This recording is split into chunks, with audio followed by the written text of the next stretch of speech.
meeting of the Christiansburg Town Council to order.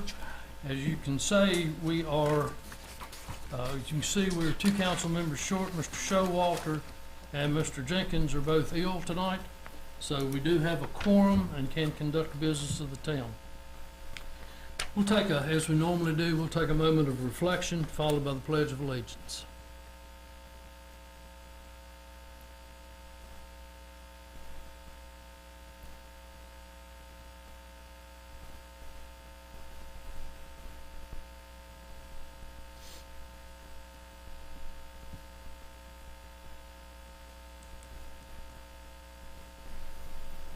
Thank you.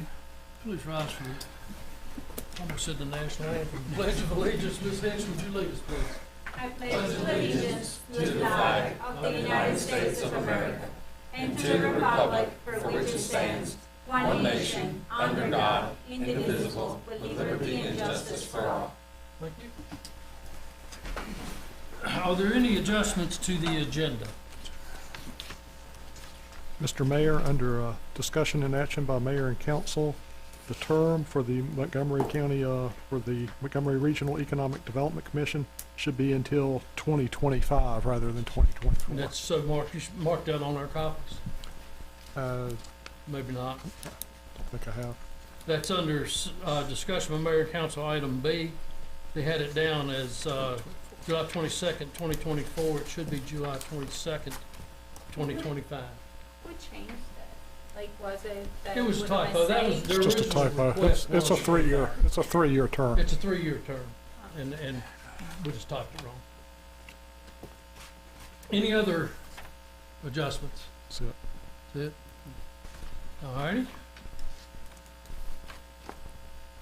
We have a public hearing tonight. We have an amendment of section 6-1 of chapter 6, alcoholic beverages of the town of Christiansburg Code in regards to provisions for playing pool where alcoholic beverages are sold or dispersed. Is there anyone here to address this item?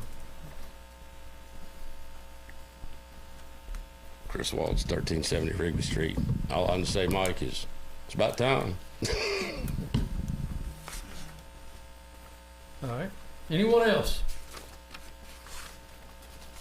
Hearing no one else, I'll close the public hearing. Under the consent agenda, we have the approval of the minutes of July 12th, 2022, monthly bill list, and contract to purchase a Caterpillar 920-14 AC wheel loader for $194,624 from Carter Machinery. I assume that's for Public Works. I make a motion to approve the consent agenda as presented. Second. Any discussion? Yeah. Just Randy, a couple of questions. One, that we are paying like $100 for cleaning cars for 4 vehicles a month. Why are we paying for that? Don't we have like a wash bay for our cars, and what type of cars are they? I assume those are police vehicles. No.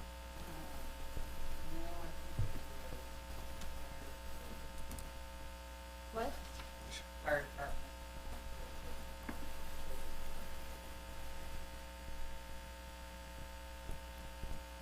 Okay. We do have wash bay at Public Works, but I think that's typically used by Public Works. I don't think we take police vehicles there or fire trucks there.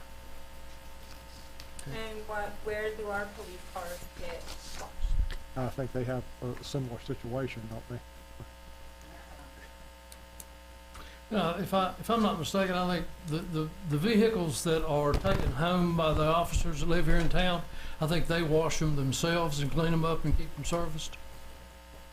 Is that correct, sir? We also use the fire department's wash bay. Okay. Okay, so it's the large vehicles that we cannot fit in other facilities. Is that what it is, Randy? I think the fire trucks would probably have a hard time fitting in those bays. We don't take fire trucks, we don't take the fire trucks and add them to our seasonal response vehicles. Oh. And it's to take them vehicles response.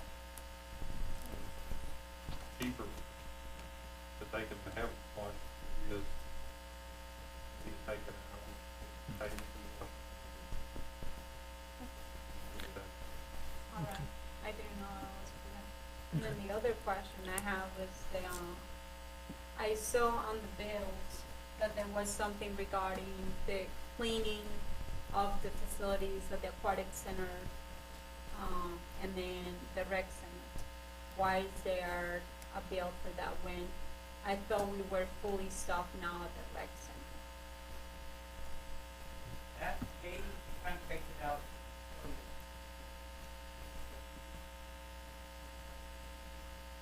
they have a cleaning company that comes in and does the rec center. Thank you. Any other questions? Madam Clerk? Yes, sir. Councilman Bishop, Councilwoman Hicks, Aye. Councilwoman Hockett, Aye. Councilman Wilson, Aye. That is 4-0. Introductions and presentations. We have the Montgomery Museum of Art and History representative request for closure of East Main Street from Franklin Street to Pepper Street and Marvin Gerald Circle from East Main Street to North Franklin Street from 6 a.m. to 7 p.m. and for alcohol sales on town property in the town hall parking lot from 10 a.m. to 5 p.m. in conjunction with the Heritage Day Festival on Saturday, August 20th.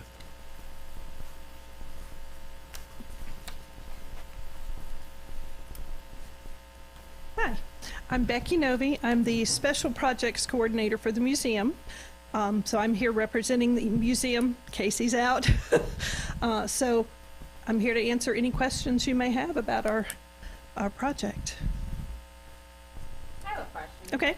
What are the contributions? This event is being put out by town or by the museum? By the museum. By the museum. And the contract, it sounds like it states that we were going to give you $8,000.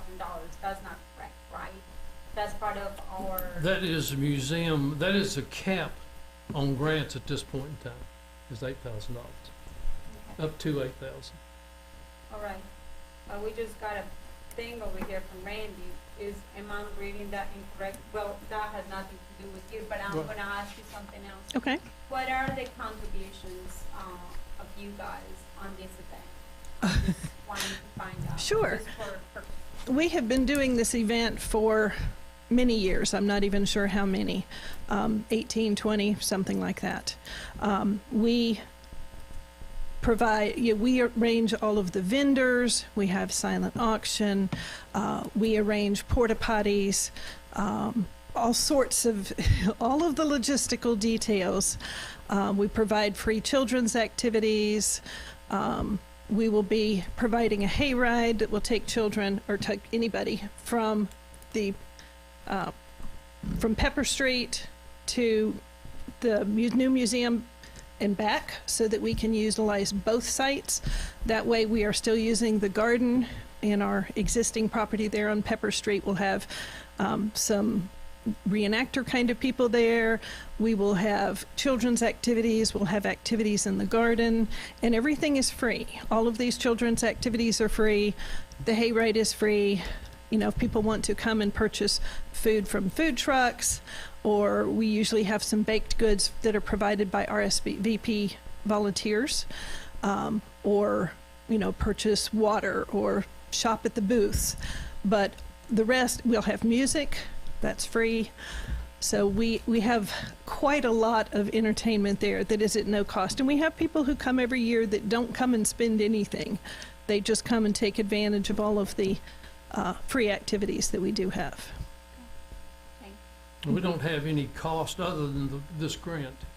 We don't pay for anything else toward this event, is that correct? That is correct. Okay. well, it's not paying to them, right? No. That's the expenses that we pay It's our ourselves. expenses, yeah. Right. We're not paying out to Right. them anything. No. That's the expenses that we, How come in the application, it seems like it was done as we give them money instead of, right? It was confusing to me about the wording. well, I think it's a request for the grant, the $8,000 grant that and we do that on other events also, right? Correct. If the grant's not approved, then whoever's having the event would be responsible for the full amount. Now, we can always, if there is additional requests, we can also request for that amount to be paid by them. Correct. Okay. Okay. Any other questions? Thank you. We have Chief of Fire and Rescue Billy Hanks to present on fire department programs and operations. Chief Hanks. Good evening, Mayor, members of council. It's my pleasure tonight to come before you to sort of give you an annual report of the fire department, where we're at, where we want to be, and what all's going on right now. Is this my clicker, Andrew? So the fire department started September 1911 when town council appointed William Beecham to serve as the first fire chief. The department consisted of 2 captains, 2 or 3 lieutenants at that time. The department used a Model T and a Cadillac touring car to haul equipment around. So since that time, we've definitely upgraded our fleet. We're very fortunate to have funding from both the town and the county on our fleet, and this is all of our fleet right here, minus a few support vehicles and a few trailers. But we're very fortunate to get the funding we receive from council and the town, and the funding that we get from the Board of Supervisors in Montgomery County to be able to supply fire protection at a quality level to citizens of the town of Christiansburg and Montgomery County. If you look at that picture right there, that's our total fleet including town and county vehicles. This is our fleet right here of town-owned vehicles only.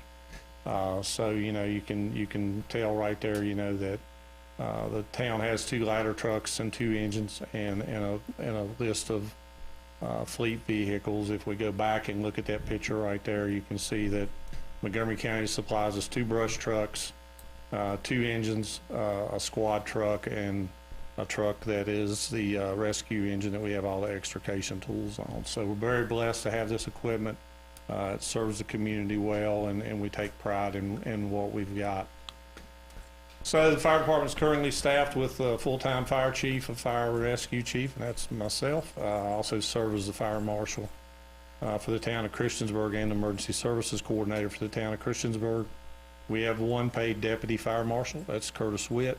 He's in charge of all the fire inspections for the town and does a very good job with that. He inspects all the businesses in town and re-inspects those as needed, and he does a tremendous job. We were able to hire last year, we were able to hire our first full-time fire engineer, Mr. Scott Phillips, and Scott's done a tremendous job for us this year, helping maintain our large fleet with day-to-day PM maintenance on our fleet, including our breathing apparatus and our turnout gear and everything that's on those trucks and stuff. Excuse me, stuff that he can't fix, you know, we have to take, you know, to Roanoke to have it worked on, or local shops here in town if they're able to do it. Right now, we currently staffed with 37 volunteers. Our volunteers continue to provide safety talks and station tours to the public and special interest groups. Right now we've probably got the best group of volunteers that I've had since I've been the chief. Very dedicated group, and we've got some young members on the department now that have interest, and I hope we can keep them for a very long time. During COVID-19, the number of visitors that came to the fire department decreased, of course, and the number of tours that we were able to put on decreased because of COVID-19. But all the public education classes are down, but we're starting to see those ramp back up again, and we've got several local businesses, Moog and Hubble Lighting, that have requested fire extinguisher classes and fire safety talks, to their employees, and it's coming up in August. Currently, we have in the town limits, we have an ISO rating of a class 4. I'm very proud to say that is one better than the town of Blacksburg. Blacksburg's ISO rating is a class 5, and we didn't miss a class 3, but by about 30 some points the last time we had our inspection. So we put some things in place that where we hope we will do another ISO inspection next year. We've got put some stuff in place that we're hoping we can get that 4 down to a 3, which will reduce the insurance rates for the citizens of the town of Christiansburg if we can get it there. So we're hoping, we feel good about where we're headed with that, and I think we're going to be okay with that. So we're hoping for a 3 the next go around.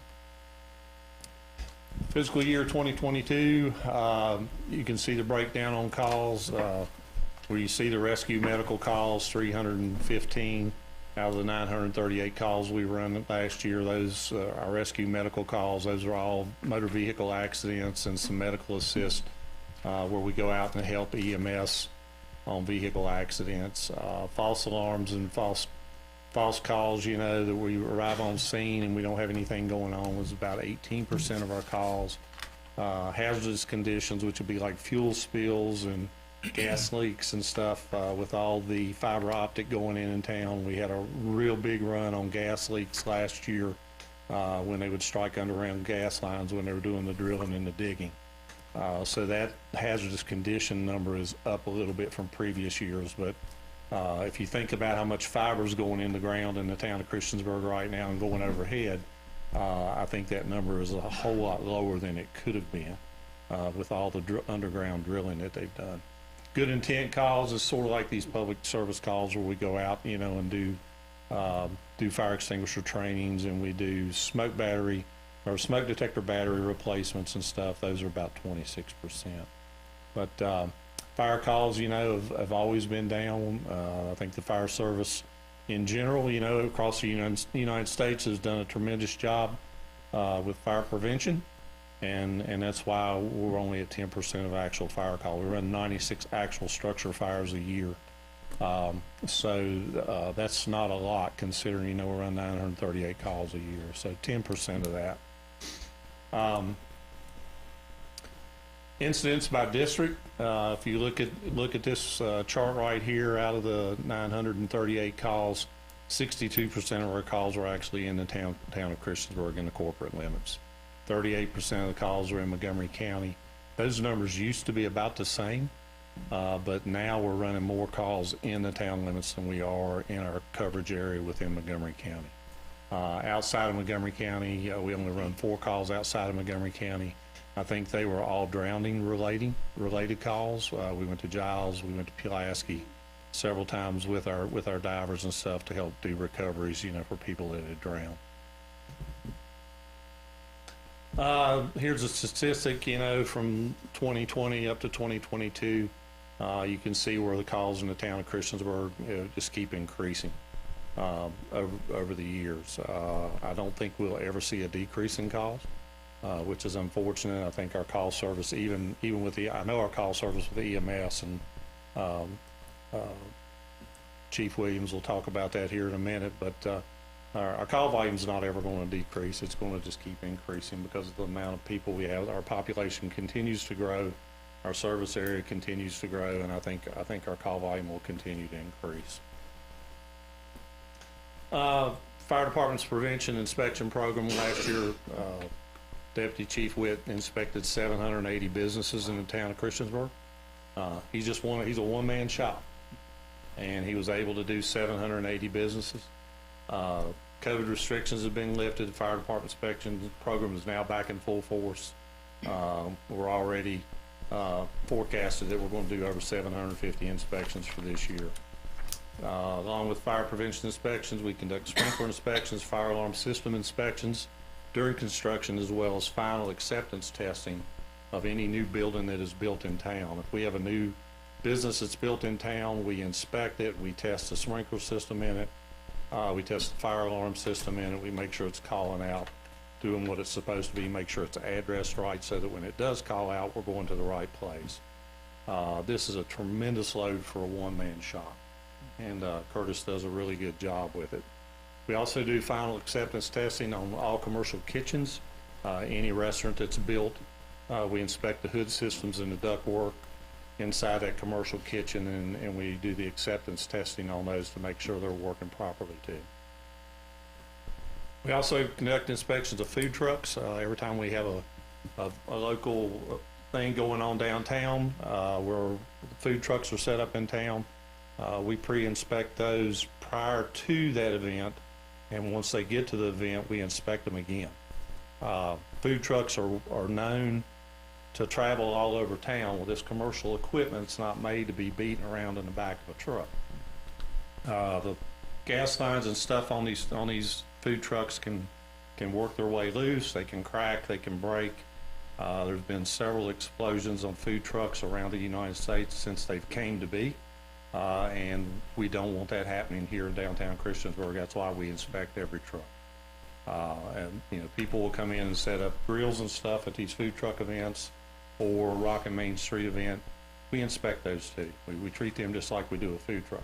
Not required by code, but we look at it too. We don't want anything happening that's going to endanger, you know, the citizens that come to these events. We want it to make an enjoyable time, and we want everybody to have fun when they come, and we want them to be safe when they get here. Training. We go to great depths to provide training for all of our firefighters.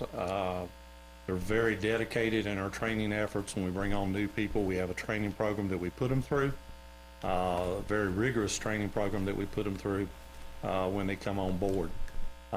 They're required to get Firefighter 1 their first year. That's 160 hours of training when they come on board the first year. We require 50 hours minimum training their first year to become an active member on the fire department. After Firefighter 1, we encourage them to do Firefighter 2. That's another 57 hours. They have to have hazardous materials operations, which is basic hazardous materials training included in the Firefighter 1 at 32 hours.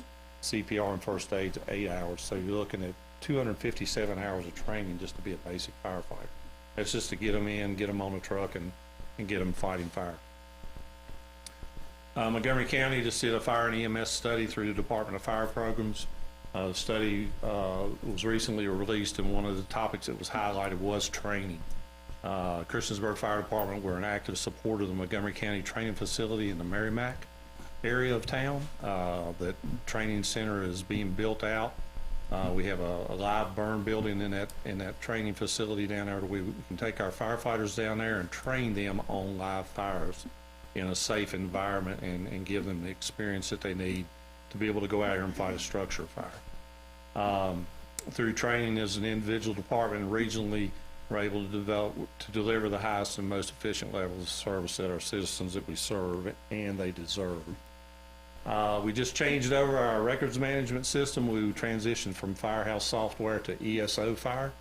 It's a web-based records management system that includes an inspection module where we can take our iPads out and do an inspection in the field, and it automatically transfers all the information to this software. Not only with this software doing the inspections, we can do pre-plans and floor plans on buildings. So if we have a fire, say if we have a fire at O'Charlie's like we did back in the fall, we can pull O'Charlie's up on this software and we can see the floor plan on this software, so our firefighters know where everything is at in this building. And Chief Witt, Curtis tries to keep this stuff updated every time he does an inspection. If they change the layout of the building, he tries to go in there and update that layout. This has been a labor-intensive process, the same as converting our financial stuff over to Tyler. It's all back-end loaded. We have to backload all of our information into the system. None of the firehouse records that we had kept in the firehouse software for the past 10 years, none of that stuff would transfer over into the software. So we had to go back into all of that and reload all that into the new software. I had one part-time person, and then Curtis would work on that when he wasn't working on everything else in town, including the COVID response. But we're just about to get all of that wrapped up and completed, and we've been working on it since July of last year. So it's been very labor intensive to get this software put back in place. Fire department's involved in a number of organizations: the Virginia Fire Chiefs Association, Southwest Firefighters Association, Virginia Fire Prevention Association, the International Association of Arson Investigators, National Fire and Firefighters Foundation, the Virginia State Firefighters Association, and the Department of Fire Programs. We have members within the department to support all of these groups, and I think it's beneficial to us because we have a voice that's being heard from the town of Christiansburg. Fire Services Board, I currently sit on. It's not the Fire Services Board. I sit on the Fire Services Council.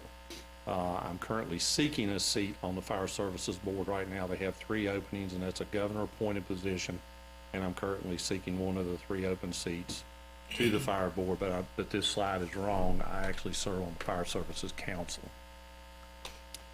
Virginia State Firefighters Association and the Southwest Virginia Firefighters Association. We have members of the Christiansburg Fire Department that actively sit on boards and committees with both of these associations.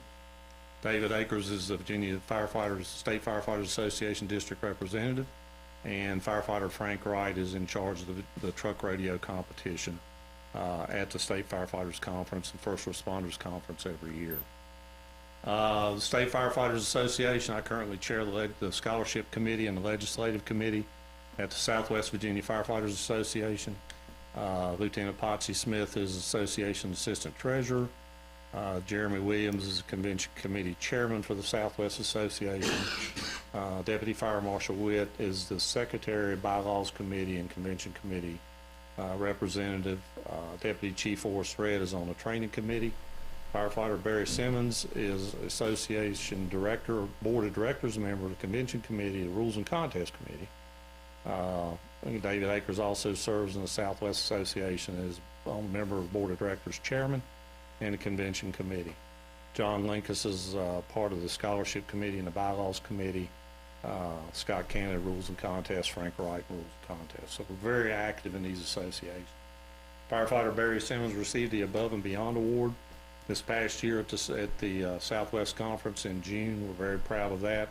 He's very active in that association. He's very active in putting together that program and that conference for the Southwest, and he represents us well doing that. Forrest Red, Deputy Chief for the Fire Department, just received the Life Membership Award for that Southwest group. He's a second-generation firefighter to receive that award. His dad received that award about 15 years ago. Future fire station plan, something we need to talk about down the road. We're in the process, and we have been in the process since 2017 of coming up with conceptual designs of what we think we might need for a second station here in town, and we'll have discussions about this down the road, but I think it's something that we really need to look to. You know, the current station we're in right now was built in 1976. We've outgrown that station. That station is full. We have no sleeping quarters in that station to have people be able to stay overnight in that stations, and we had to build female quarters in that station because that station was not designed to have female firefighters. Currently, we do not have any female firefighters, but we welcome females to apply. But I think, you know, we need to come up with a plan down the road, and I think I think Councilman Wilson and Councilwoman Hockett, I think, are on the Emergency Services Committee for council. I think, you know, we need to plan and have a discussion about what we see for future needs. Of course, the possible sites for it, we currently own property down on Roanoke Street where the community garden is between Dudes and the pawn shop. We purchased that piece of property in 17, I believe it was 16 or 17, somewhere around in there. Purchased that property for a substation at that time, and then we owned the property on Quinn Stewart, which that slide's showing 53,000 square foot, but remember the Water Authority's pump station's on 2/3 of that lot now, so that lot's down about 19,000 square feet. We talked about the possibility of maybe doing something around the new park. But if we did something around the new park, then, you know, we would be looking at one of the commercial lots on the front of the park, and I think personally, I think we need to stay away from those commercial lots because, you know, when we decided to buy the park, we were going to use the commercial lots to try to recoup some of the investment that we had into the park.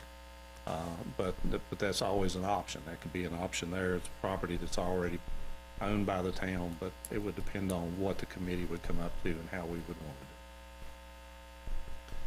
it. COVID-19 response. Christiansburg Fire Department played a vital role in the COVID-19 response. Curtis Witt, our deputy fire marshal, did all the logistics for every drive-through event that we had for the COVID response. From the very beginning, from the time we started testing people from COVID until we started vaccinating people for COVID. Curtis represented the fire department, represented this town, did all the design work for all the drive-throughs everywhere we went, not only in the town of Christiansburg, not only in Blacksburg, but we went to Pulaski County, we went to Giles County, we went to Blue Ridge Church. He did all the design and layout for that, and he did a tremendous job. Along with our other partners, you know, we were that's just exactly what I said. We designed and set up all the testing sites, and we called it the traveling circus. We could pick that stuff up and take it anywhere and set it up. We could have it set up. When we first started, it would take us about 3 hours to set it up.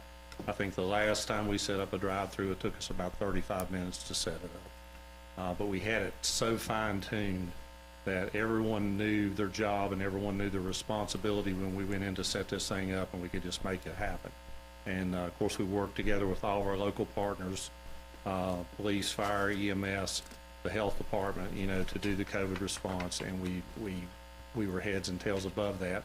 And the New River Valley COVID-19 Task Force received a regional award from the Western Virginia Regional EMS Council for outstanding contribution to EMS emergency preparedness and response. So that was pretty big too. We partner with the Parks and Rec Department, the Christiansburg Police Department, and the Virginia State Police to do vehicle VIN etching. That's your VIN number on your vehicle. They come in twice a year, and they can etch your VIN number on every piece of glass in your vehicle. If your vehicle is stolen, they can track your vehicle through those pieces from that VIN number being etched on that windshield. So the state police come, we set the drive-through up at the fire department. They come in, this little blue tape that you see on the bottom of the screen right there is your VIN number that they type in to this paper and set it up, and then they use an acid wash that etches it into the glass. So if your vehicle is ever stolen and they try to sell the parts off your vehicle, they can track it back that way. Carilion Clinic, we've also partnered with Carilion Clinic to do monthly car seat installations and checks at the fire department. They come the last Thursday of every month to do child safety seats and installation at the fire station. They do that from 4 to 6 on the last Thursday of every month. We also work with all the local law enforcement people to do the Effort event every year, and we just did this about 3 weeks ago at the Motor Mile Park up off of Tyler Road in Radford. But Effort is enabling friends for our first response teams, and these are special needs children that come in, and we set up activities for them to get them used to be able to interact with us if they were in an accident in a car. We don't want them to be scared of us. If they have a house fire, if they have an emergency at their home, we bring the special needs kids in, and we teach them, you know, that you know, we're the good guys, and we're not here to hurt them, and that we don't want them to be afraid of us. But we put them through some obstacle courses, and it is the most fulfilling thing that I have ever done in my career, is to work with these people. Of course, we're here for everything that goes on in town: Wilderness Trail Days, Food Truck Rodeo, Falls Festival, Fire Prevention Parade, Touch Truck, the Aquatic Center Summer Camp, Christmas Parade, and Virginia 811 race. We help sponsor and we help attend all these events and participate in that. Been here since 1911. Been here a long time, and hopefully we're going to be here for a long time to come. But we've had a dedicated group of individuals over the years, and we continue to get people that's dedicated. I think Joanna had a question about the VIN etching. Yes. Yeah, I wanted to find out, is that a free of charge? It's free of charge. Wow, that's No, pretty impressive. Yeah. No charge at all for that. That's really cool. Yep. And then the F4 Motor Mile event for the special needs children. I think that's just so fabulous to hear. I never heard of you guys doing that before. So Yeah, we're part of the whole group. All the law enforcement in Montgomery County participates in that, and we're just a small portion of that. But they got us involved in that the second year that they put that program on, and we really enjoy doing that event, and it makes our guys just feel the best. Is that a free event as well, or is that? That is a free event. Is that during the summer? Yep, free event. Yeah. All they have to do is show up. Well, I can tell you from having a special needs child and dealing with the fact that he's afraid of lights and sounds and sirens and all kinds of stuff. Yeah. I'm impressed by Yeah. hearing this, so that's Yeah, really cool. love to have you bring him next time we have the event. It's, Oh. Maybe a it'll, little advanced publicity to help. yeah. That's really cool. They do. And of course, we didn't have it last year because of COVID, Right. so we brought it back this year, so. Was that like done in the past as well? Yes, it was done prior to COVID. And I have another question. I know you went through it quite quick. Mm-hmm. You got good lungs, by the way. Thank you. You went through the whole thing really quick. I had COVID 4 times and I still got good lungs. I'm doing pretty good. Yeah. Hey, I have a question regarding you said that you were applying for some boards, so, and you went through the stuff rather quickly. Fire Services Board for the state of That doesn't mean we're gonna Virginia. lose you anytime soon. You're gonna stay with us. And Oh, that's no, for this department, is right? this is in addition to. Okay. It's a governor appointed position. They meet quarterly. No, I'm not going anywhere. I'm staying here for a while. Okay. That's it. Yeah, I like it too much. Not ready to leave anytime soon. I've been doing this a long time and enjoy doing it, and I still feel good every day when I go home, so it's great. Now, I have one additional question. Okay. You mentioned that the fire station right here in Christiansburg, the one on College Depot Street. Depot Street, on Depot Street, doesn't have a sleeping quarters. Aren't those rooms sleeping quarters, or we're talking about just because you added the females' quarters right now, but there is a sleeping rooms there. No, not at the fire station. At the rescue building, there is. So I But got. not So at the you fire guys station. don't have a sleeping. We don't have a bunk area or sleeping quarters at the fire station at all. We had to go in and build bathroom and shower facilities for females. And we were in the process of building a bunk room, but we have not done that yet. We're getting there, but we haven't got that done yet. And we're only gonna be able to, the room we're gonna use, it'll hold 2 bunks. It's gonna be 4 bunks altogether. It'll be 2 for female and 2 for male. But we probably really need about 8 rooms, really. But, we've got the big room in the front of the building upstairs, but if we take that room, then we're gonna lose space that we use in the town for, Public Works' Christmas dinners and our Christmas dinners and training. That's our only training room we have is that big room. So if we divide that up into sleeping quarters, then we're gonna lose that facility. But in the future, when we build a new building, we'll need to look at having that in place. And we got to think about the future too. What's the next 50 years going to bring? Where are we going to be in 50 years? Where do we need to be in 50 years? Are we still going to be volunteer, or are we going to be career? So it's a whole lot to think about. So. Any other questions, comments? Thank you. I'll let. I'm grateful you- for your service. You Thank you very didn't much. get your feet wet on this thing yet? Oh, yeah. Okay. Yeah. Very good. Please tell everybody over there that we're grateful for their service. We'll do that.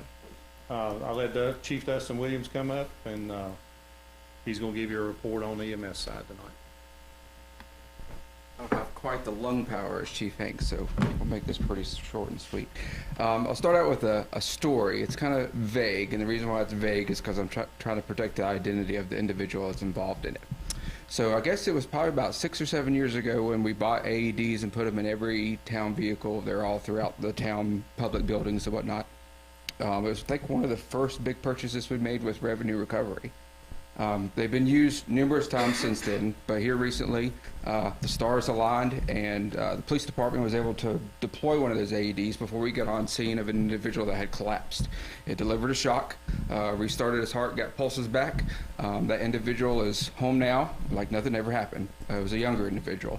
The reason why I bring that up is a lot of my slides that come out later are just data and stuff, which is not really why we're here. We're here to save lives. To provide health care to the community.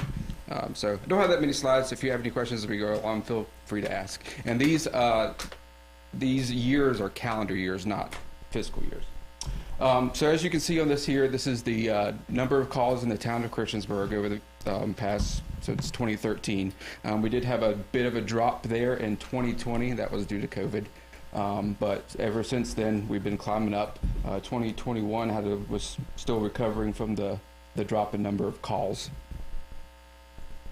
This also shows the number of calls in Montgomery County. The big spike between 2020 and 2021 was the lack of volunteer coverage in the Shawsville and Reiner area.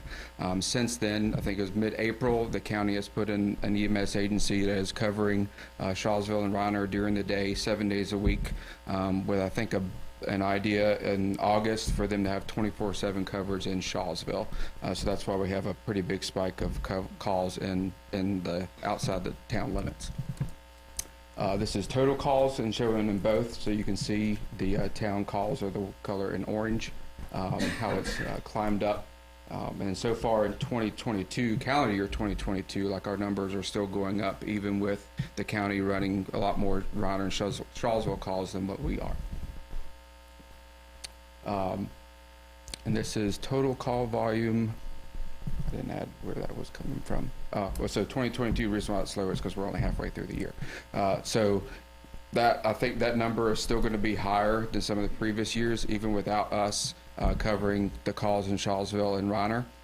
Like Chief Hank says on the fire side, that number of calls has continued to grow. I know just in the past 30 days, we've run 430 some calls. Our average is usually in the high 300s.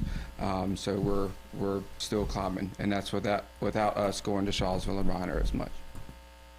This is the mutual aid calls, that big spike. The big drop in 2020 was due to COVID.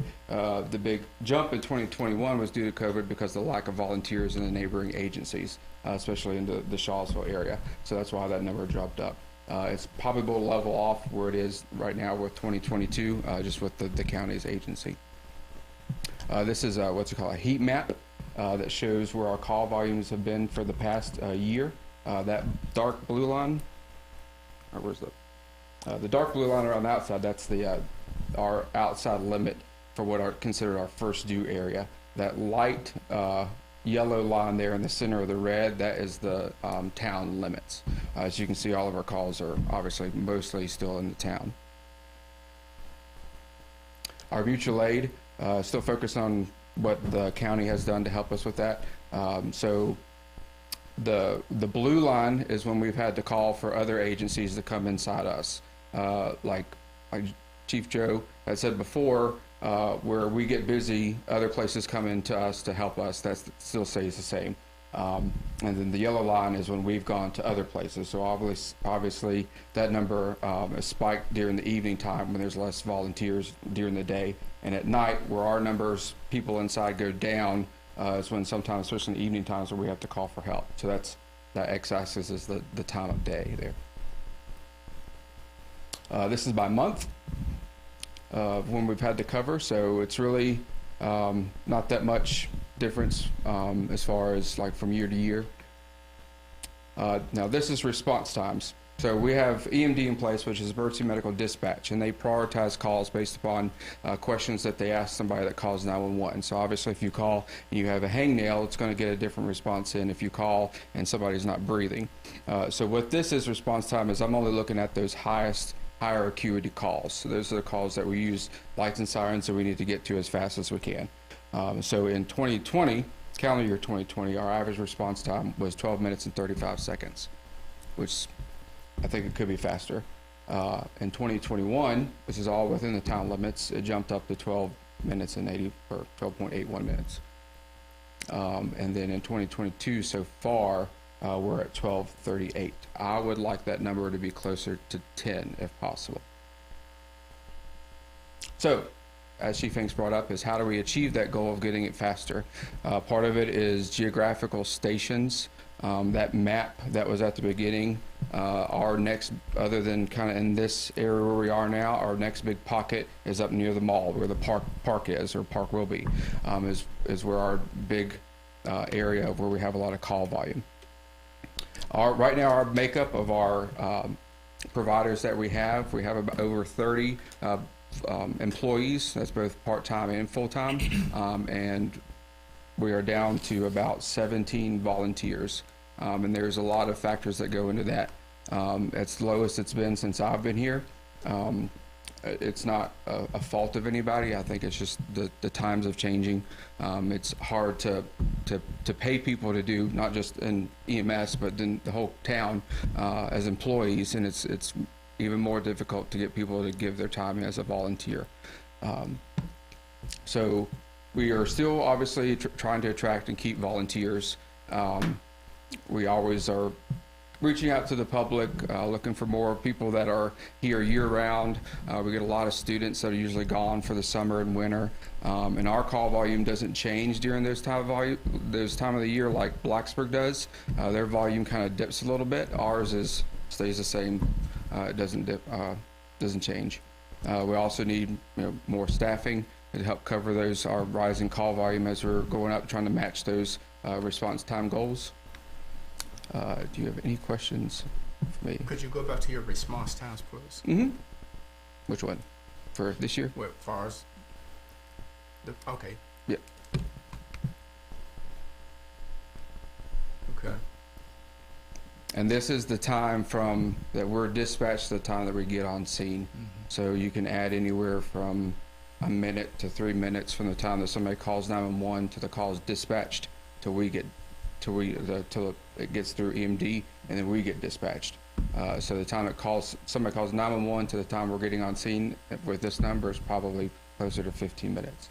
So I like to have that number under 10 minutes for a majority of our calls. Question. Mm-hmm. With Bishop, are you done with that one? But do you have another slide? Yeah, that's the last one, yeah. Okay, I'll finish now. Thank you. Mm-hmm. With the times that you have here for the response times, do you guys have, I imagine the volunteers, they only come when they're called, or how does it work in your station? Are they there at all times sometimes? Or Yeah, how does that work? So if you were to come into our station and everybody that was there, we lined up on a wall, you wouldn't be able to tell the difference between a volunteer and an employee. So our volunteers we have in-house. They are, they have a required number of hours that they're supposed to do in a month or a week, and that is scheduled time that they're in the station. When you rely on somebody coming from home, that just is going to prolong that time to get an ambulance there. And also, even as an employee, you're more engaged as you're in the station with the people there. You get to know them outside of an emergency situation when we're, eating and training and stuff in the station. But yeah, so our volunteers, they can come if we get busy. They can come from home if they're available. But majority of them are done in-house, responding from the station. Like Chief Hank says, we have bunk rooms, we have a kitchen, we have reading areas with the renovation that we did 3 or 4 years ago, probably longer than that. But it's very inviting for people to be there. Oh no, it looks Yeah. beautiful Mhm. too. Yeah. I have another question regarding the response time. Obviously, you're saying that the majority of a lot of your services that you're providing are by the mall area, which I understand that because there is a large population over there right now that are town residents, and we don't have anything that way as far as like a station. Mm-hmm. When you have a call, let's per se a new village, Mm-hmm. what is your response on? I know that I understand it's very different from one area. I mean, there is some calls that you have been on South Franklin, Yeah. which is not far away from your station. So Mhm. I imagine that those will not, I mean, I have seen you guys be there within 4 minutes. Mm-hmm. But then when it happens to be by the mall, like, is there anything that we can help as far as that? I know a station would be great, but how can that change? And is there something that you guys have in place right now where you have volunteers or employees that work and live that way, and maybe they can use a truck that they'll have at home to Yeah. go and respond to this? Do you have anything like that, or you guys don't have that? No, we don't usually keep trucks like at home, because it's just an ambulance costs probably with all the equipment close to $400,000, not to mention the drugs and stuff that we have on it.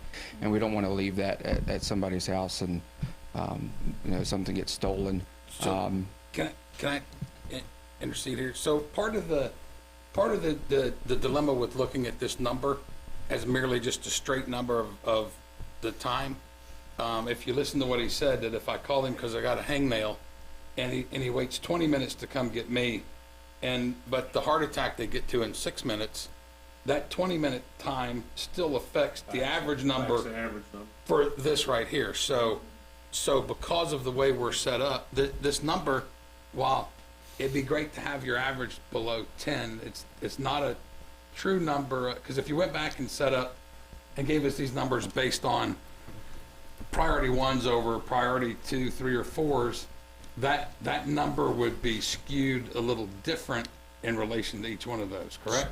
Well, so this number is only those high acuity calls. Is it really? Yeah, I took out the lower priority ones. But a caveat to that is so if we get busy and have multiple calls in at once, we'll take a higher priority call over a lower priority call. But that doesn't happen that much. A lot of times when it happens, we've already made patient contact, and it's another ambulance that has to come from, like usually in-house, to come respond to that in that second call. So this number actually has those low acuity calls taken out of it. Okay, yeah. Thanks.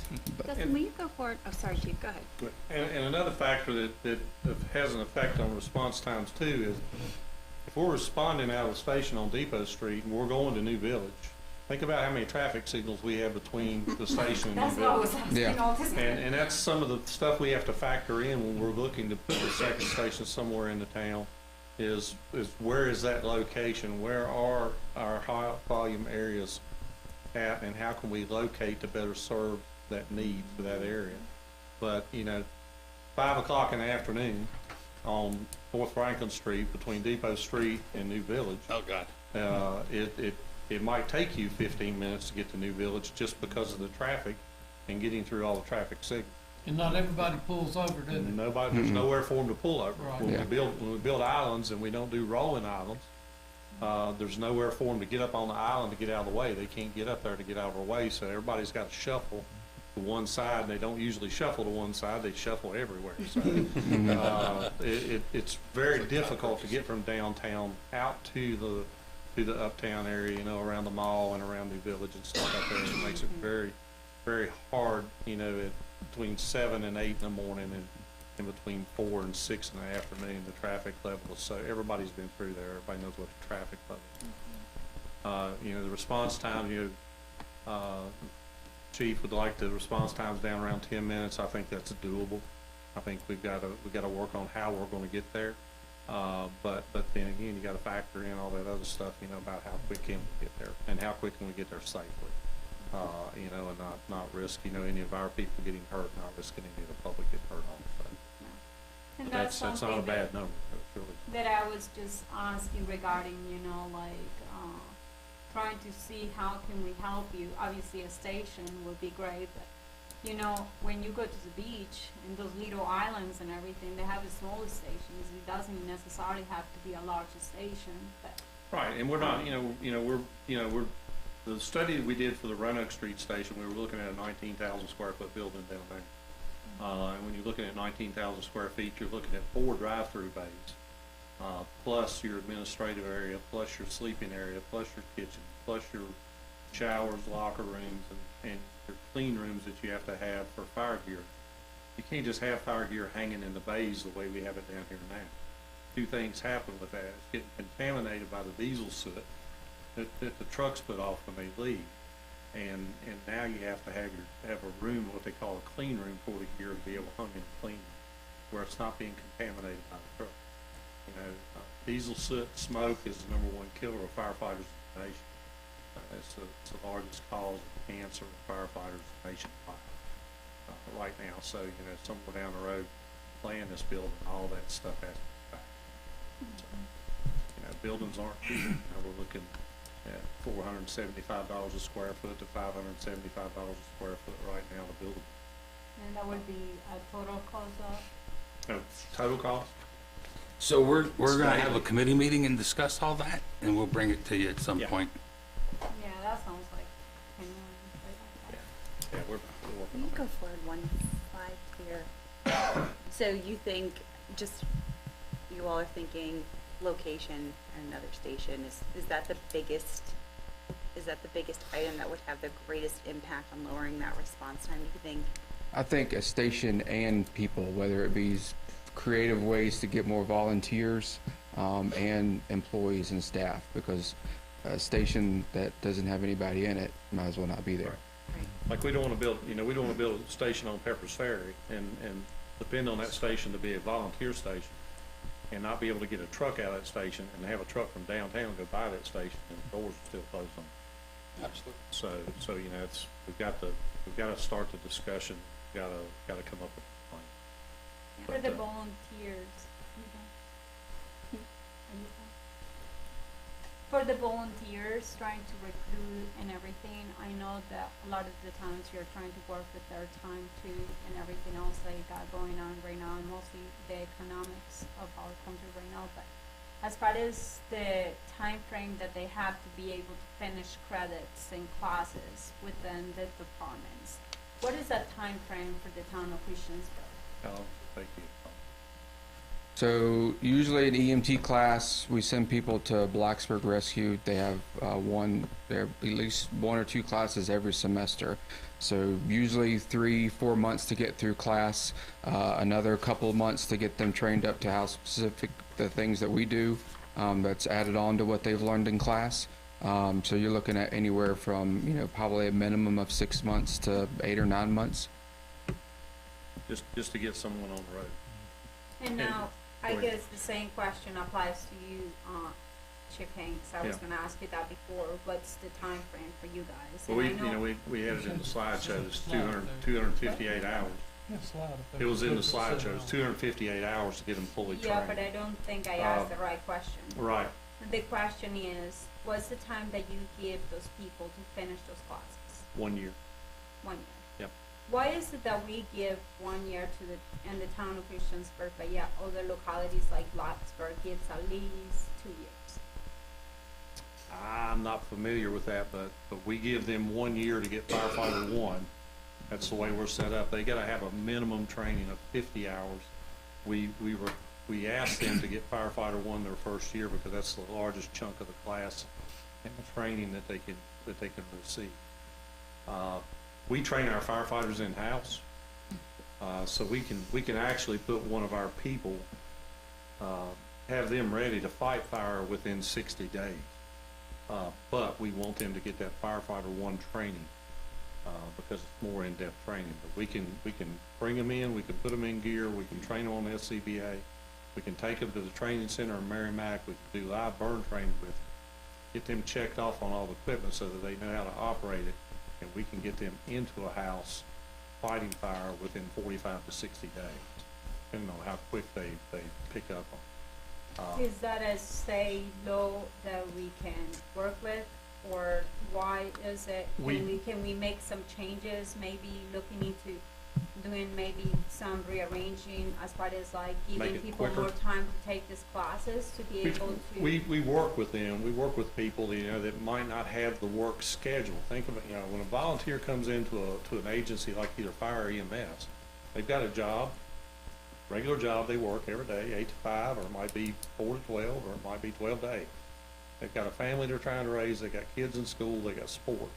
It's hard for them to get training. Nationwide right now, we can't even get career people nationwide, firefighters and EMS people, to come to work and pay them to work right now. It's a shortage all over the United States right now. Not only, in Christiansburg, but Botetourt County, Roanoke County, Roanoke City. Chief Hoback was on the news the other night. They're down like 33 positions right now in Roanoke City, due to retirements and not being able to recruit people. Roanoke City has gone into the school system right now to train people. We're talking about that right now, and that was part of the county study. How can we get firefighter training into Montgomery County Public Schools? How can we plant that seed in a young person to make them want to become a firefighter or an EMS person? You got to get them early, and you got to get them while they're young. But this is not a high-paid profession.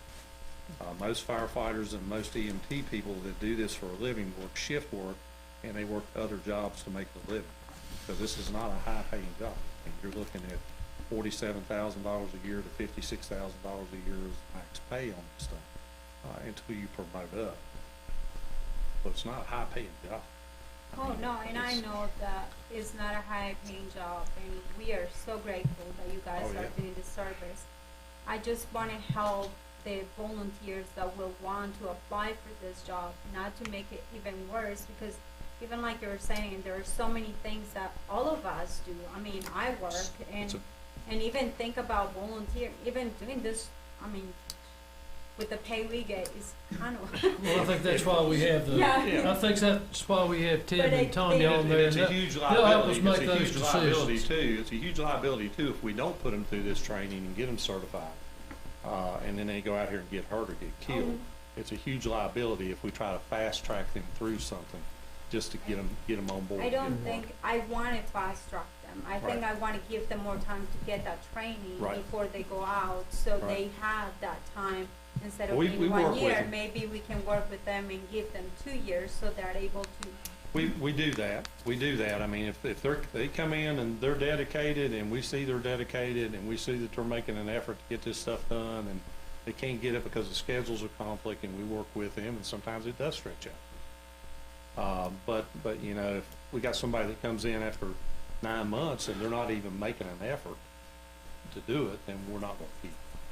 And on the EMS side, where you have a lot of our volunteers are college age, so if we push them out, allowing them 2+ years, and they come in as a sophomore or you know freshman, sophomore, whatever, and when they graduate, they leave. So we would have them on for 2+ years, and maybe get 1 year out of them before they graduate and leave the area. Okay, thank you. Thank you. Thank you. It's not on the introductions and presentations, but I would like to recognize Kevin Fouts, who is the, we voted a month or so ago as a replacement to the 911 Regional Authority. Kevin is a retired police chief of Virginia Tech, is that correct? And whose place did he take? I can't. Alan Fabian. Alan Fabian, that's right, okay. So, you know, we had requested that Kevin come and present himself to us, and so Kevin, thank you very much. Hope we didn't put you to sleep with all this talk. No, Billy is one of my heroes, so I love hearing him talk. I apologize for not being here in the last meeting. I was out of town. Thank you very much. I appreciate it. Thank you, Kevin. Thank you for coming. Next are the citizens' comments. If you'd like to comment, make a comment to the town. 3 minutes, name, address. Mr. Waltz, you know the drill, train them. Yeah, Chris Waltz, 1370 Rigby Street. I guess y'all have a real, decision to make tonight about this Heritage Day Festival, because the application was submitted by Councilman Jenkins asking for $8,000 from the town for an event that benefits where he's employed and he is the director of. You know, last meeting, Koya and Casey came up at that meeting. You know, are you going to reward bad behavior, or are you going to figure out something? But I'm sure whatever we do, Chris, we'll make the right decision in our eyes. Thank you. And the last meeting, the facade grant, that one that Mr. Barber, you said was, you know, had gotten 68. Again, the Montgomery Museum. It seems that they come here with their hand out every other month. Well, if I'm not mistaken, Mr. Watts, the only thing they have been awarded is the $50,000 No, for the they've building applied for and it. $18,000. We haven't awarded anything yet, and I doubt seriously if we will. So thanks. Well, that's nice. I still have a little time left, I believe, Mike. But you all should seriously look at this and, you know, figure it out. Because he shouldn't be applying for a grant from the town for an event. And I understand that also Randy probably shouldn't be replacing the agenda packet on Monday morning to remove that application, because he posted one on Friday and he posted another one on Monday. He didn't even make the change to 2025 for you, Mike. Thank you. Mayor Barber, thank you. So I understand it's the same packet that was, I don't work for you. You So- work for me. I didn't ask for any changes to the packet. Can I have a raise? I don't know that any have been made. Okay. All right. Anyone else speak council.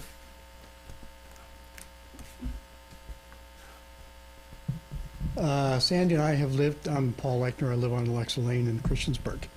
We've lived here about 4.5 years. We love it here. We feel that our town is in good hands with Randy and Andrew and others that are running the town and town council. My biggest complaint is traffic lights. Has been from the time we got here.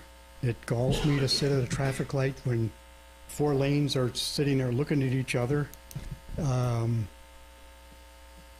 2 things with emergency responses. Are there any systems, technology systems that could be used to coordinate traffic lights for fire trucks and ambulances trying to get through traffic? And I'm not sure that would help because they still have to get around cars that are in their way, but it's just a thought. We also, you know, Virginia Tech has something they call a smart road or smart highway or something. It just, is that something that Virginia Tech could help with? Just a thought. My other thought in response to Mr. Walls, so Casey is, in his capacity, in his occupation, is submitting applications. Is it a conflict of interest if he, do these go through council for approval? If they do, and if he abstains, does that absolve him from conflict of interest? I think we addressed that, Reed, first part of the year. Yeah, we did. You know, obviously, he can't vote, he can't discuss, and he can't act on any. And he signed that statement. I believe he signed it and filed it with the town, but he can't. That he would not vote or discuss. Anything he has a personal interest in, which would be anything to do with that museum.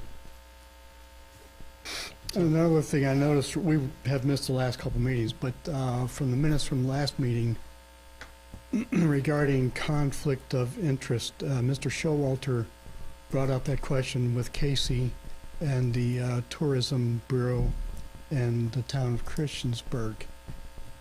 And Mr. Broughton, I believe you said something to the effect that that's for him to look into and decide whether it's a conflict or not. It just seems like it should be more of a legal thing than a just a thought. Does it? Well, I was looking at it as his decision of whether or not he felt he had a conflict of interest with that. Okay.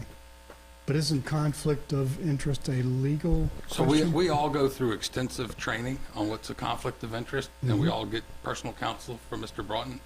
And so what he was merely advising is that once we sit in this chamber right here, at this council table, anything we do or say, we have to make a conscious decision based off his counsel and the training we've got as to whether or not we believe it's a conflict of interest. Okay. And that's what he was advising Casey at the time was, you've been advised and trained just like the rest of us. Yeah. So. Okay. Good. Thank you. And I do think that it's our responsibility to follow on that. You know, I don't think it would be the towns. If something was going to happen between a COIA violation, I don't actually think that is the town itself that will take the heat. I think it will be the person itself that will have to have the legal counsel paid by them personally. I think that's how it was presented to me in some of the videos, that it will not be the town paying for a lot of the stuff. It may just be libel stuff on the person itself. Yeah. Unfortunately, you know, that's a very touchy subject when it comes down to COIA and everything. It's amazing that people don't realize, you know, when we get into these positions, a lot of it can be, you know, conflict of interest. And it's our jobs to protect ourselves individually as far as how we make these decisions as well. And I think even with, you know, one of the things that came out, I'm part of the central business and stuff, and I'm an artist. I wanted to paint a mural downtown in Cambria, and I was, you know, advised not to do so because there will be a contract that would be over $500. Now, for me, I said I could do it for free. I don't have no problem, but it was better for me not to enter because there will be a contract between the town and myself. So as far as that goes, as much as it hurted not to be a part of the mural competition. You're a little off subject now. We're talking But I'm about, just saying we're that talking that's about part the of the museum and the conflict of that's part interest. of a contract. There will be a legal contract. So Thank you. when there is legal contract, that will be on us, not legal. But that's, okay. Do I still have 3 Think about minutes? Huh? Do I still have 3 minutes? I doubt that seriously, Bob. I do too. But I will say, I don't mean to cast aspersions on Casey. That's not my intent at all. to answer one of your earlier clear. questions, Billy and Dust, our vehicles are equipped with, Equipped with Opticon, it preempts traffic signals. Okay. You're hot, but about 2 traffic signals. Right. Traffic. It helps us some to get through there a little quicker. You still have traffic. Yeah. Yeah. But every light in town is Good. find better ways to I'm sure you are. move down the road.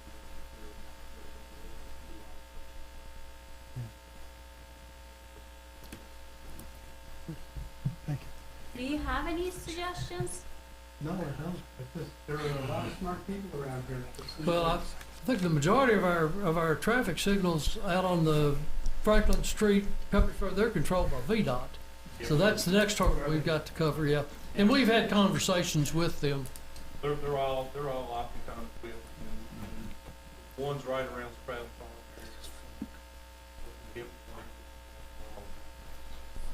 Okay. All righty. Anyone else? Hearing no one, I will close citizens' comments. Any committee reports? Street, fire, water, sewer, yes, sir. Yeah. Sustainability Committee met a week and a half ago, our first meeting. I think it went extremely well. One of the things that came out is that there's a lot of stuff that our town is already doing, the different departments, the different people. And so a big part of it is just educating us on what's going on. And there's something like these bags you get at the grocery store, and they do not decompose. I've probably heard it before, but I never paid attention. And we have a program in the town where at the rec center, they collect these things. And for every 1,000 pounds of them, and you can only imagine how many bags it takes, we get a free park bench. There's other agencies, the Boy Scouts I know collect it, and there's other ones. A couple of the churches do. Yeah. So anyway, just to know that we have things, and we're gonna get a little better about getting the word out to what we have going on, what we are doing, and then we have some other issues that we talked about that are on a bigger deal. But I just, whatever media platform I looked at, I'd never seen this before, and just thought it was one of the greatest, small things. And so if you use our farmers market on Thursdays, they have a bin. Save your garbage bags. Yeah, and you can put the wrappers you get from the plastic from the dry cleaners. Yeah. So all that plastic doesn't decompose. It maybe after 1,000 years, but it's a huge contaminant to our landfills. So we had a great meeting. Got a lot accomplished. We won't meet for another couple months because there's things people have to look into. So, thank you. Thank you. Ms. Hockey. Nothing. Sam, Mr. Bishop. No, Joanna? We have a meeting tomorrow for the Waste and Water Committee, July 27. Forgot what time was that? I think it's like 5 or 6. 3 o'clock. 3 o'clock. There you go. So I was wrong. 3 o'clock tomorrow, and then we'll have the central business meeting next week due to the fact that one of our council people cannot attend tomorrow. And then we have really good news regarding the mural downtown that's coming up. We have this, I don't know, do you have a picture in there, Andrew, that you can show? And this is gonna go on the side of the electrical supply. And then we had 16 people applying to paint a mural down there, and this was the one that the Arts Committee, our Arts Advisory Committee was able to pick. And I think it's a great, great, great addition to the town. I hope everybody likes it. Okay, thank you. Nobody else is here. All right, under discussion by and action by mayor and council, we have the request from Montgomery Museum. Incidentally, the public hearing that we held earlier, we will vote on that in 2 weeks on the alcoholic beverage change. Request for the museum for their to close East Main Street for their Heritage Day festivals. I'll make a motion that we approve the request to close the street for the Heritage Day Festival. Second. Have a motion and a second. Any discussion? Yeah, I like that you made a motion to close the streets, and I agree with that one. Now, as far as like, can we separate the alcohol sales on town property in town hall? Or can we make a different motion for that item, considering the fact that it's gonna cost more money? Was your motion all of all? No, it wasn't. No, just a minute. She made the motion. I'll retract my motion and redo my motion. I'd like to include a motion to approve the street closure and the alcohol sales. A second. Okay, a motion and a second. Would you, go ahead. Any further discussion? I think that, can we do where the organization, whoever, and this is not just for the museum that is applying right now, but any other organization in the future will pay for the additional amount of money, since it's gonna cost additional $1,000 just to be able to provide more police and different things to be able to have alcohol sales on town property. What we will have to do is set this up, I believe, Mr. Wingfield, if I'm not mistaken, the standard grant amount that we have allowed for several years is $8,000. Correct. Now, if we would have to revisit that and establish a policy that anything over the $8,000 that the organization would have to reimburse the town for. The grant application actually says that. The grant application says that it's for up to $8,000, anything above and beyond that's at a cost to the town that they must reimburse for. So if it costs $9,000, we bill them for $1,000 according to the application grant. It's written on there. So it's built in. But Very good. This is quite confusing, because I got a paper from Randy right before the meeting saying that the 13 hours now, I got different numbers. Yesterday it was gonna cost over 9,000. Today it was gonna cost under 8,000. And today, just right now before the meeting, I got an email showing 13 hours for public, everything included will be $9,991.75. If we add the $1,000, it would be over $10,000 expenditures for this event from the town of Christiansburg. So which one is it? Did do this rather hurriedly this afternoon because I was in meetings. I was asked to do it. It has nothing to do with the current motion. But it really doesn't have anything to do with the motion, although I did want to, I guess, make the museum aware, and you did ask for this this afternoon, so basically I did prepare it. What this shows is our cost estimates, and these are just cost estimates for the Heritage Festival, based on public works time being, and this is charging equipment at a 2-hour rate, which is, all honesty, maybe a little bit high even for the equipment, because basically it's essentially moving it from the public works complex, bringing it downtown, and then positioning it in place. So maybe an hour, hour and a half might be a little more appropriate. Or charging basically the FEMA rental rate for the equipment for the entire time that it basically pulls out of public works, comes downtown, and then we take it back. I didn't feel previously, we had been charging the full time of the event, and that's really even before the event starts, because we have to bring the equipment down kind of first thing. I didn't really feel it was fair to charge the equipment rental rate for equipment that's essentially sitting there and not being used for the span of the event. You know, if it's a 13-hour event from the time we start the equipment to the time we bring it back, it just seemed excessive to charge a FEMA rental fee for the equipment when it's not being used. So, Makes sense. So what is the total amount that this event is gonna cost the town of Christiansburg as of right now? if you look at it as a 2-hour rate, which again I say is probably a little bit high, it would be $7,420.28. If you use an expanded footprint for the setup of the barricades for the entirety, because if they're serving alcohol for the entirety of the event, we have to have a full perimeter barricade. It adds about $1,000 to that, so $8,420.28 is a rough estimate. Again, keep in mind that these rates are a little bit high too, because we basically use highest rates as far as estimates on staffing. If you look at the rental of the units of the equipment for the entirety of the event, which again I don't think is necessarily fair, although it is the way we've handled it in the past, the totals are $9,991, or the small footprint. For the larger footprint, $10,991. Okay, thank you. So do we, Can we vote on our motion before we get into this? We have a motion and a second. I do want to vote for this item because I want events Okay, to be done. fine. And I want this event to be done. Madam Clerk, would you poll council, please? Councilman Bishop,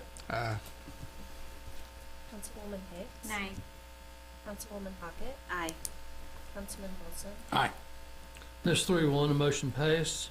We have a recommendation to the Montgomery County Board of Supervisors for reappointment of Mayor Barber to the Montgomery Regional Economic Development Commission term July 23, 2022 to July 22, 2025.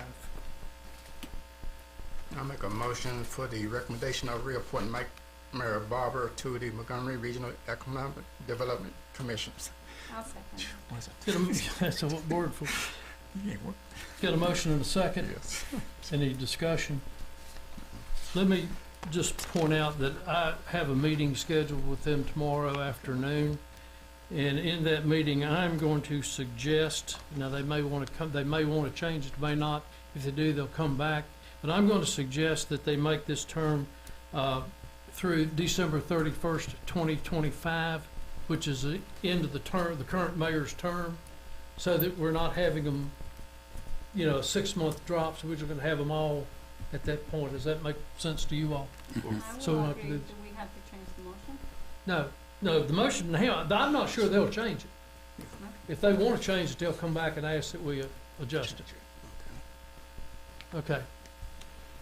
Madam Clerk. Sir. Councilman Bishop. Councilwoman Hicks. Aye.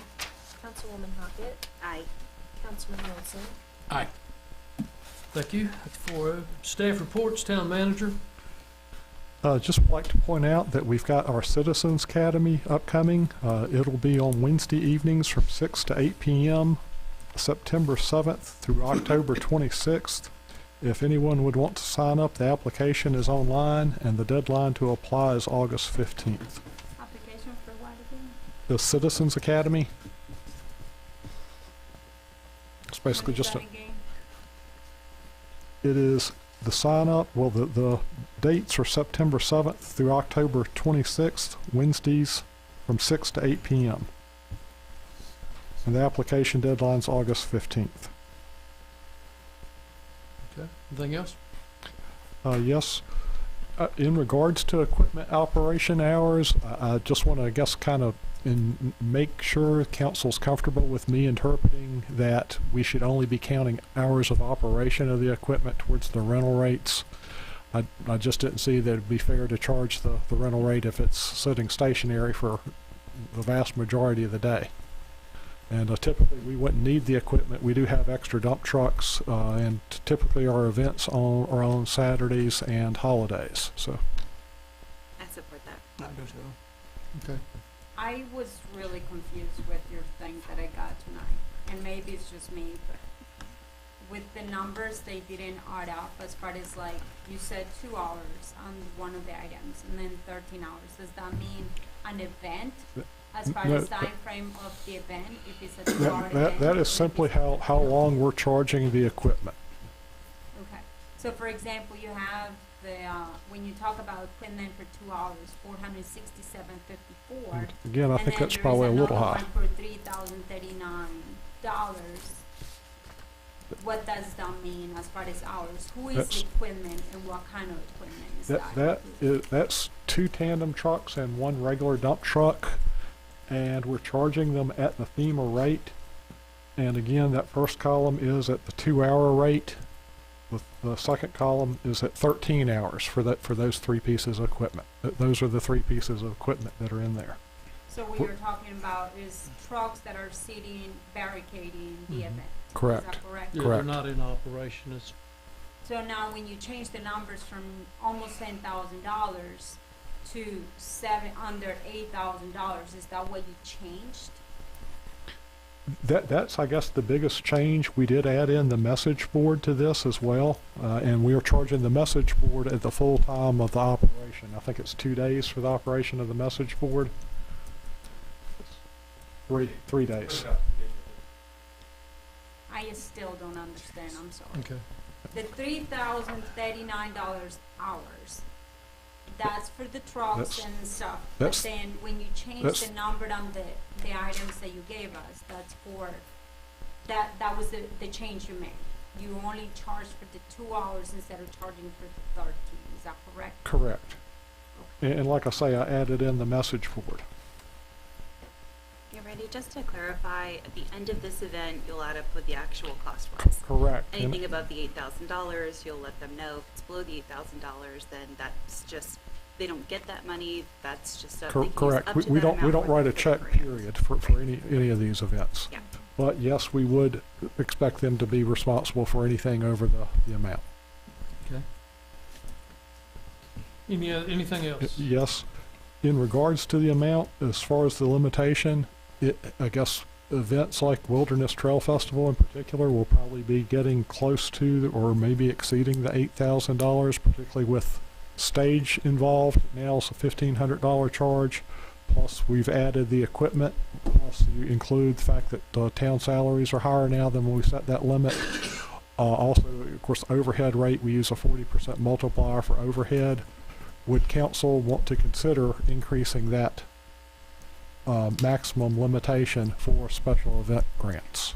Should I put that on the agenda for discussion? I think it's worth discussing. I think it's worth discussing what's the purpose of that grant. If the purpose of that grant is to help offset the town's costs for events that we would like to support coming to town, then I definitely think it's worth the discussion. I don't want to try to profit off the events we're asking to come be here, so I think it's worth the discussion. I agree with that. I'll put it on an upcoming agenda then. Okay. And just I want to bring up, I guess, high grass in town. I had received a complaint about high grass on South Franklin Street. I was asked by a council person basically not to contact the property, well, not to, they didn't consider it a violation. If you could, bring up the photos. This is the property that we're talking about. Staff definitely did feel like this was a violation. The grass is at least 12 inches high, and it's definitely intermingled. You know, it's not all flowers. It's mainly high grass and weeds from staff standpoint. I think if we aren't enforcing this, then we might as well take it off the books. So just want to, I guess, concurrence from council that we should be enforcing the high grass in this case. I think you answered a question I was going to ask, which is, when you took a look at it, I know that the property owner said that a lot of it was on purpose and it was flowers and native plants. And when I read the code, it said grass and weeds, flowers were fine, but I know that people are really interested in building those habitats and supporting the wildflower growth. So is there any update to the code that needs to be made, or when you looked at this, you know, it was pretty clear it was grass and not? I think you can see from the photos, at least from town staff perspective, it's largely grass and high grass and weeds. No, I'm not gonna say there's not sunflowers in Right. there, but the majority from your the standpoint. vast majority of it from our standpoint was high grass and A weeds. big part of the definition the lady used in the plants she had weed at the end of it. I did see that. I just think it's something that may come up a little bit more since there is a push to support the wildflower habitat growth. So I don't know if that means we need to look at the code and just be really clear about wildflowers or anything like that, or maybe not. I don't know. What we've told this particular property owner is that they would basically create a defined area for the habit if they want some type of wildflower habitat, which, you know, is good for butterflies, things like that, that we would try to work with them, but we think it should be a defined area. It shouldn't just basically be saying, and in my entire yard's I think that's a good. a habitat. So I think that's a smart compromise. I think that's good. But I think the true picture that we didn't see from driving by and all the other was, Andrew, the picture of the front yard, which is what we didn't see from the road. So, But I think, so, can you go back to the picture you had before, please, Randy? So right there, you can see the grass has been cut. Who cut that grass? That was her. So she defined that as the grass area that she had cut. So on her thought process, I imagine, she's being taking care of her yard. Now the top part, I think, you know, is kind of, I understand there was a complaint, but here when you go to the top, you gotta go up that hill on her driveway, which is a private driveway, to be able to see that view from the top. And now, I imagine you guys went to her property and took the picture from the top, but I did see a lot of flowers in there. And she may call that, you know, we may call it a weed, but she calls them flowers. And I think that's a concern to me because, you know, you also said that you couldn't tell who the complaint came from, but in reality, if this was a court case, she can face her accuser too. So where is that, isn't that right in a case like that? Wouldn't that apply to the town? we're the accuser. If the town brought a case, it would be the town The making town. accusation. And But I mean, I think everybody's opinions about this may be different. I mean, here we're complaining about someone's yard that looks like it's being cut, to someone that, even ourselves, that we don't typically take care of some of the things, you know, like Depot Park the other day. I mean, we have a lot of wildflowers those are And there by design. They're on along the Depot tree. Park. And so, I mean, there is a lot of properties, even Vita. I complain all the time about the rec center area, not the rec center, but the middle way where you're trying to turn everything. Have you seen that grass? That's like 4 feet high.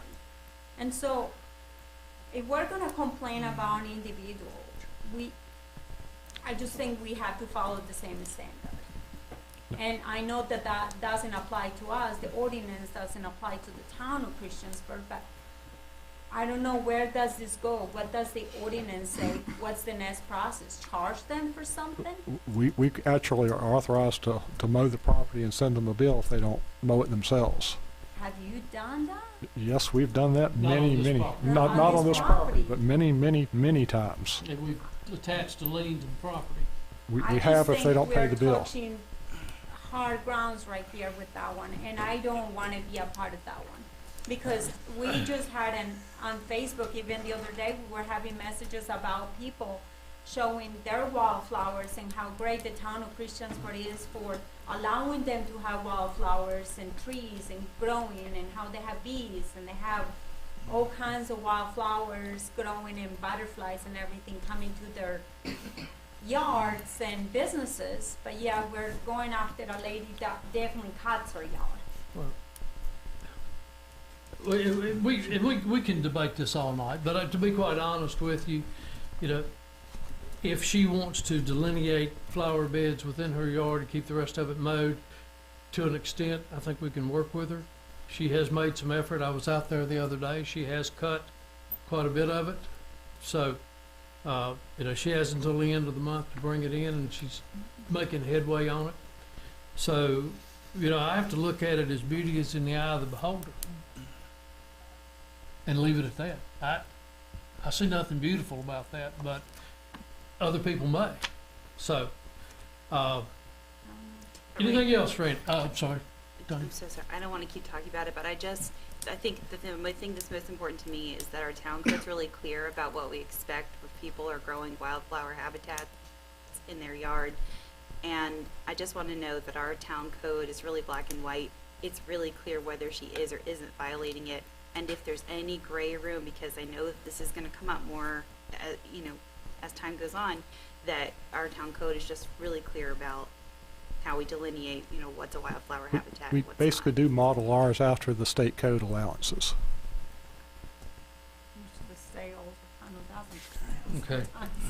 Anything else, Randy? This is Yes. not part of an HOA too, so.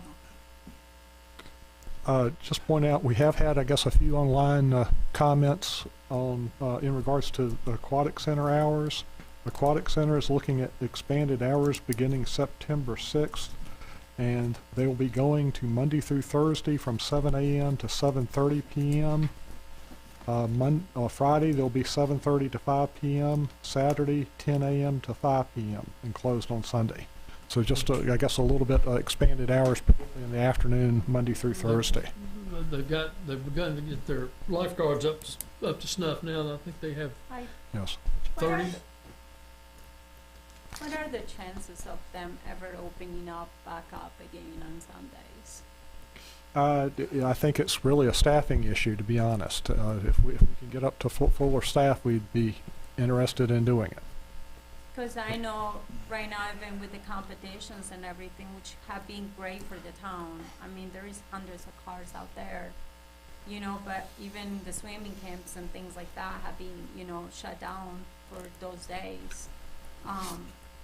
I just, you know, I can see a lot of people's frustration where they want to use to the Aquatic Center, and if it's closed on Friday, it's closed on Saturday, it's closed on Thursday, and then you also have Sunday is not open.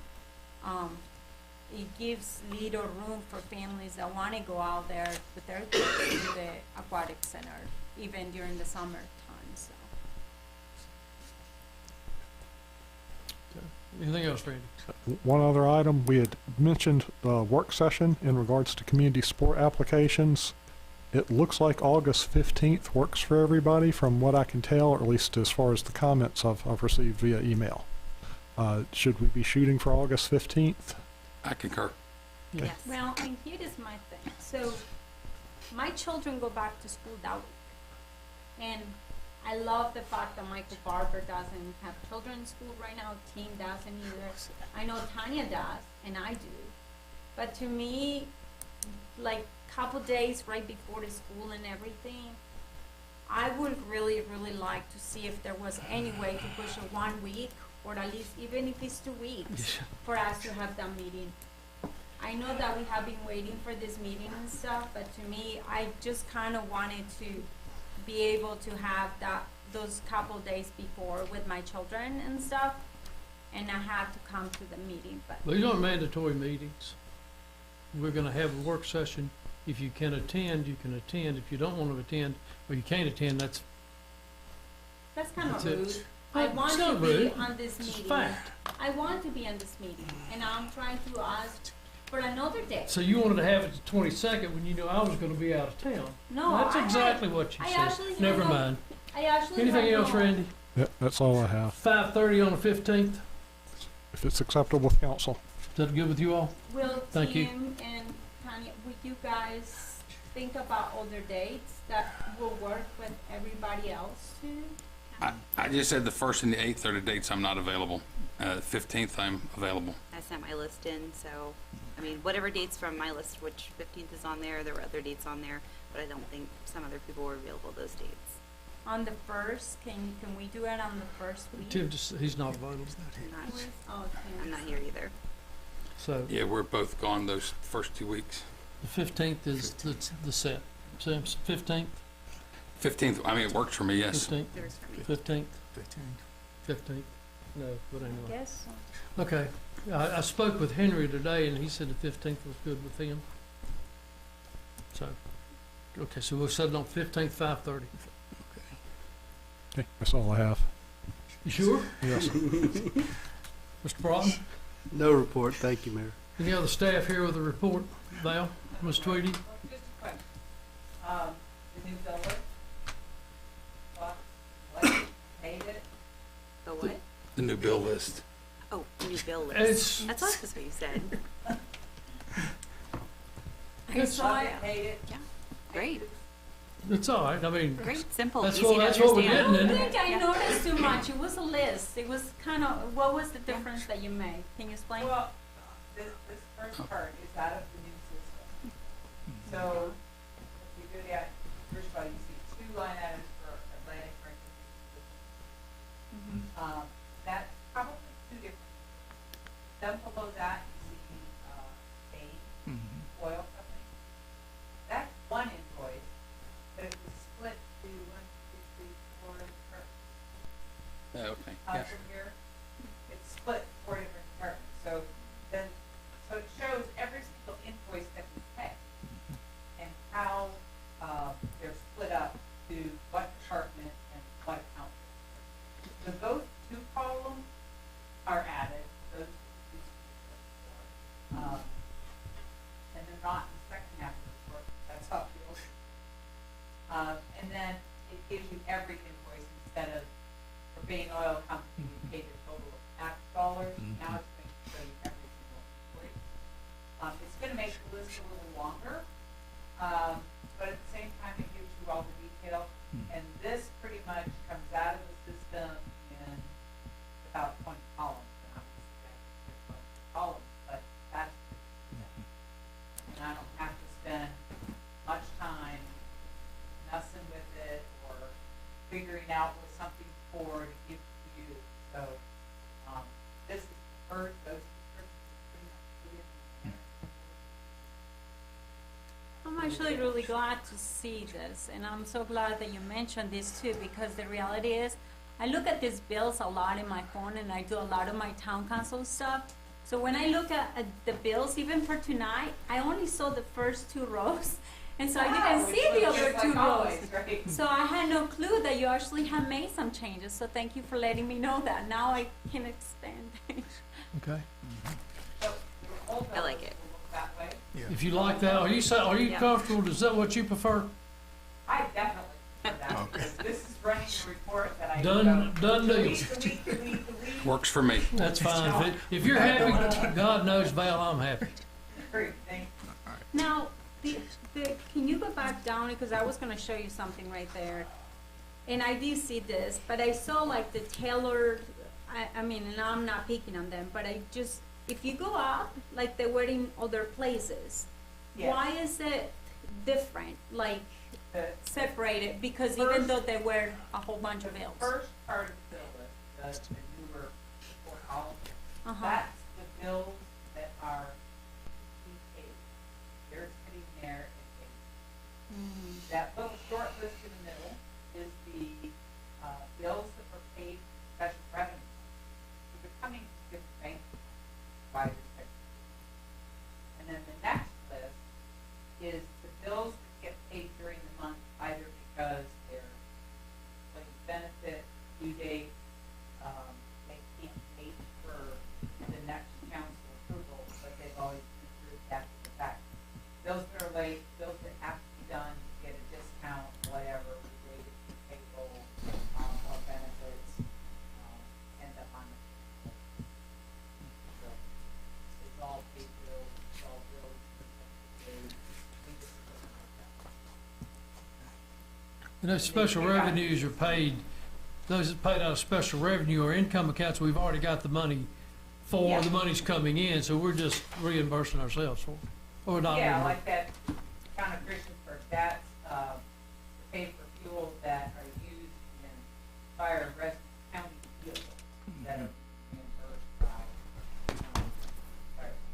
Okay. If you're happy, we're happy. And I want you to be happy. And I Council like it. reports, Mr. Bishop, No reports. Ms. Hicks, Just a reminder, tomorrow's meeting at 3:00? water sewer, Yes. okay, wastewater, I'm sorry.